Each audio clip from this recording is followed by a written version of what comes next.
Então, falando aqui do Viktor Frankl, como vocês perguntaram,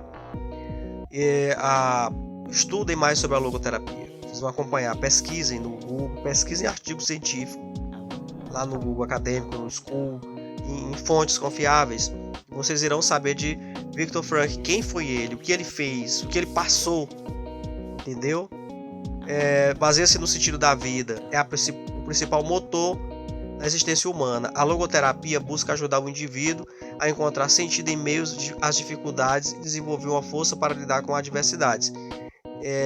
Aqui no Brasil tem escola que trabalha esse tema, institutos. Você pode ser um logoterapeuta, pode ser um psicólogo, pode ser quem você quiser, tá bom? Quem, de acordo com o trabalho, com o que se pede, com a formação, é aceita. Ele é uma formação livre. E foi criada pelo psiquiatra Viktor Frankl. Ele bebeu da fonte do Freud. Porém, quando acabou a Segunda Guerra Mundial, quando ele volta, ele esteve em Auschwitz, ele passou por 3 campos de concentração.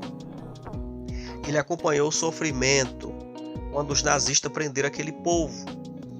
E no livro, eu já cheguei a ler um livro, acompanhei outras resenhas, outros trabalhos dele, mas no livro Em Busca do Sentido da Vida narra um pouco como ele fala, né? A época do frio, da neve, daqueles prisioneiros empilhados, da má alimentação, do punhado de pão seco com caldo quente, né? Quando estava no frio, homens magros, enfim, ele narra tudo isso com riqueza de detalhes no livro, o sofrimento psíquico. Então, como ele era psiquiatra, ele judeu, né? Ele teve que ir e ele dava assistência a esse povo. Então ele conta no livro coisas terríveis em toda a história da logoterapia. Então quando ele estabelece a logoterapia, ele sai da área da psicanálise. Ele diz para Freud, por sinal, que o sujeito podia ser entendido de outras formas, ser visualizado de outras formas, como você fazer um misto, assim dizendo, né? Quase igual à perspectiva de Jung, quase igual, não era igual. Entendeu?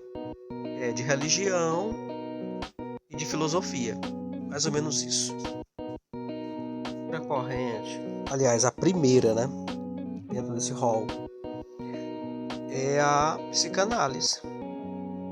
Esta escola é pioneira na área, foca no estudo do inconsciente, explorando o impacto dos desejos, memórias e experiências passadas na vida e comportamento de um indivíduo. Quando se diz experiências passadas, não é na perspectiva da psicologia analítica do Jung, que fala dos arquétipos, que mexe com essa questão também, como a cromoterapia também trabalha e tal. Não. A perspectiva psicanalítica é esta que nós trabalhamos: o inconsciente, a fala, o estudo das neuroses. A perspectiva foi essa, por isso foi uma escola pioneira. Existe hoje uma perspectiva maior da psicanálise no contemporâneo? Sim. Esse advento veio de 7 escolas, gente. Mas a clássica é a freudiana, nunca vai deixar de ser. Então esse berço ainda está em Viena. Veio de Viena, está em Viena, ganhou o mundo e nós não esquecemos.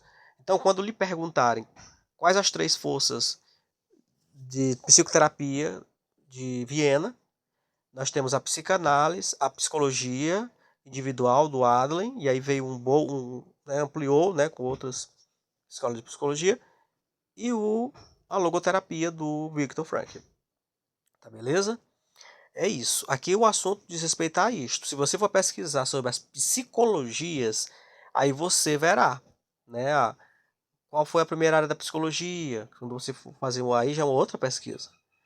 Quem começa a graduar em psicologia tem que saber quando foi criada a psicologia, quando estabeleceu, qual a primeira área. Aí tem, por exemplo, o Dr. Carl Roger, pai do humanismo, salvo engano, se eu estiver enganado me perdoe, mas eu acho que o humanismo é a 3ª ou é a 4ª corrente, que chama de força da psicologia, né? Porque são várias, né? São várias.